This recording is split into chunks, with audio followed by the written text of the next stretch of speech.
What we are getting to understand over here and what the leaders have suggested till now, that the name had already been decided by the NDA. It is Rajnath Singh who had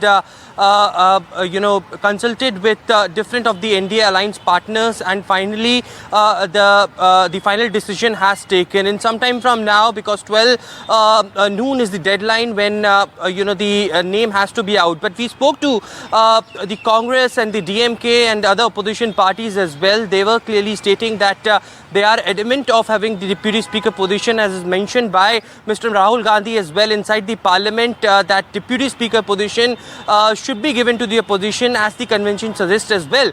But why the NDA is hesitating to put out name in open when there were phone calls that were made yesterday to the opposition parties by Rajnath Singh?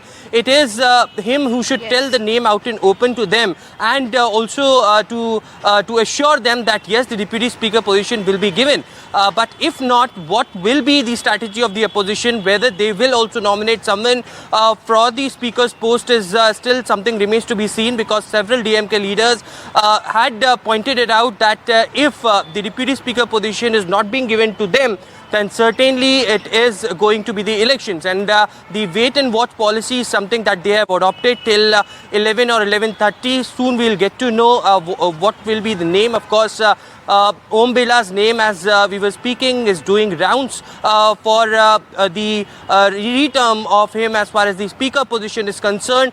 And the opposition parties have assured the government that there will be no contest if they give them a position of the Deputy Speaker. But if not, then certainly it's going to be an interesting day today inside the Parliament as well. A fresh tussle, a fresh face-off that can be witnessed.